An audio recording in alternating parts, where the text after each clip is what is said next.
नमस्कार, मैं हूं प्रियांशी गंगवार। आप देख रहे हैं बुलंद रोहिलखंड। खबर आ रही है बरेली से। कांग्रेस की यूपी जोड़ो यात्रा बरेली लेकर पहुंचे प्रदेश अध्यक्ष अजय राय। बरेली।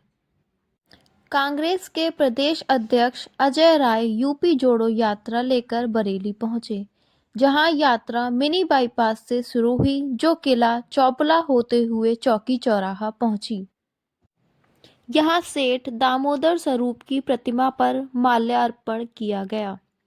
इसके अलावा मेथोडिस्ट चर्च में जाकर कांग्रेस नेता राहुल गांधी का संदेश दिया। बरेली में कांग्रेस की यूपी जोड़ो यात्रा में भारी संख्या में लोग मौजूद रहे। मीडिया से बातचीत में प्रदेश अध्यक्ष अजय राय ने कहा कि यूपी जोड़ो यात्रा सहारनपुर से शुरू होकर बरेली पहुंची है, जहां भारी जन समर्थन मिल रहा है। वहीं इंडिया गठबंधन पर बात करने पर बताया कि इंडिया में गठबंधन पूरी मजबूती से साथ खड़ा है। चुनाव में उसको भारी समर्थन मिलने की बात भी कही।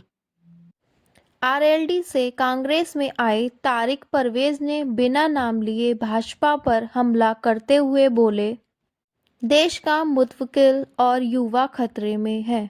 वह 2024 में डेमोक्रेसी को बचा सकती है, वरना भाजपा सरकार डेमोक्रेसी खत्म कर देगी और हमारी नस्लें गुलाम पैदा होंगी। कांग्रेस की यूपी जोड़ो यात्रा में कांग्रेस के तमाम नेताओं समेत मुजम्मिल हुसैन, नाजिया हुसैन, इमरान हुसैन, मोहम्मद जहीर, शाहिद कुरैशी, मोहम्मद हसीब, शाहनवाज, परवेज, शाहरुख, अन्य कार्यकर्ता भी मौजूद रहे। यूपी जोड़ो यात्रा सर आप निकाल रहे हैं, इसके बारे में सर बताइए। ये यात्रा 20 तारीख से सहारनपुर से मां शाकंभरी के दर्शन करके प्रारंभ हुई है और ये लगातार हमारे सहारनपुर, मुजफ्फरनगर, बिजनौर, मुरादाबाद, अमरोहा, रामपुर होते हुए बरेली आई है। दूसरा दिन है बरेली में। जबरदस्त समर्थन आम आदमी, किसान, मजदूर, भाई बहन, महिलाएं, सबका समर्थन हम सबको सहयोग में। इंडिया गठबंधन के बारे में सर कुछ बताइए। इंडिया गठबंधन मजबूती के अपने साथ पूरे देश के अंदर एकजुट होकर चुनाव। चलिए। मेरा नाम तारिक परवेज, रामपुर से। सर यूपी जोड़ो यात्रा में सर आप शामिल हुए हैं। तारिक परवेज जी, आपका नाम पहले भी सुना था, आप आरएलडी में भी थे, तो कैसे ये पूरा परिवर्तन हुआ? आरएलडी से आप यूपी जोड़ो कांग्रेस में आए, अब यूपी जोड़ो यात्रा में भी कांग्रेस की आप शामिल हो रहे हैं, बताइए सर कुछ। देखिए, एक शेर में मैं यूपी जोड़ो यात्रा को बयान करना चाहूँगा कि 3 रंगों का ये परचम इसकी अजमत के लिए हो गए दादी पिता कुर्बान भारत के लिए। तुम जहाँ लगाओगे बाजार नफरत के लिए, हम वहाँ सजाएंगे दुकान मोहब्बत के लिए। यूपी जोड़ो यात्रा जो आगाज़ हुआ है वो उसी तर्ज पर है जब राहुल गांधी जी, जो इस देश के आज जननायक हो चुके हैं और आम जन उनको जननायक के रूप में देख रहा है, उन्होंने जब भारत जोड़ो यात्रा कन्याकुमारी से कश्मीर तक की, तो उस यात्रा ने भारत के घर घर में इनकलाब और क्रांति को पैदा किया। और उसी तर्ज पर आज यूपी जोड़ो यात्रा हमारे प्रदेश के माननीय अध्यक्ष अजय राय साहब के नेतृत्व में, उनकी क़यादत में सहारनपुर से लखनऊ तक चल रही है।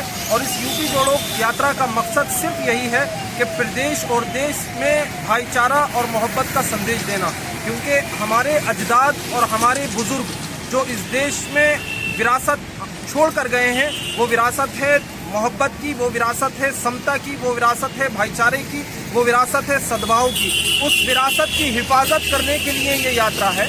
और दूसरी चीज़, आज मुल्क के आइन को जो खतरा है और आज जो मुल्क के नौजवानों के मुस्तकबिल को जो खतरा है, मुल्क के किसानों को जो खतरा है, उस खतरे को टालने के लिए यूपी जोड़ो यात्रा है। सर 2024 का जो इलेक्शन में गठबंधन हुआ है सर, उसको लेकर के आप क्या कहेंगे? देखिए, मैं समझता हूं कि गठबंधन होना तमाम इंडिया गठबंधन जो है वो पूरे देश के सारे सियासी दल वो एक जगह आ चुके हैं और एक जगह आने के बाद 2024 में भारत से, हमारे मुल्क से बीजेपी को उखाड़ने का काम करेगा इंडिया गठबंधन हमारे राहुल गांधी जी के नेतृत्व में। आरएलडी से आप कांग्रेस में आए, आरएलडी में आप सचिव के पोस्ट पे थे, आप कांग्रेस में आए, क्या आपको क्या लगता है सर, ये कांग्रेस जो है 2024 में अपना परचम लहरा पाएगी? देखिए, इंडिया मैं गठबंधन की अपनी निजी बात आपको बता रहा हूँ। जब यूपी जोड़ो यात्रा का आगाज हुआ तो मेरे सामने उस वक्त दो रास्ते थे। एक रास्ता ये था कि मेरी बीवी जो 10 दिन उसकी डिलीवरी में रह गए हैं और प्रेग्नेंट है, और एक तरफ यूपी जोड़ो यात्रा का आगाज हुआ। तो बहुत से लोग, ऐसा हो सकता था कि वो परिवार को चुनते, लेकिन मैंने परिवार को नहीं चुना बल्कि यूपी जोड़ो यात्रा को चुना, सिर्फ इसलिए कि आज मुल्क का मुस्तकबिल खतरे में है। और मैं ये समझता हूँ कि 2024 से पहले ये आखिरी आज़ाद नस्ल है जो भारत की जमहूरियत और भारत की डेमोक्रेसी को बचा सकती है, क्योंकि 2024 के बाद हमारी नस्लें पैदा तो ज़रूर होंगी लेकिन वो गुलाम पैदा होंगी। इसी वजह से मैं अपने परिवार को छोड़कर इस यात्रा में सहारनपुर से लखनऊ तक माननीय अजय राय जी के नेतृत्व में, उनकी क़यादत में चल रहा हूँ, और मैंने परिवार की कुर्बानी दी है सिर्फ इसी वजह से कि देश का मुस्तकबिल और हमारे मुल्क का मुस्तकबिल कल सुनहरा हो और आज़ाद मुल्क जो आज है वो कल भी रहे।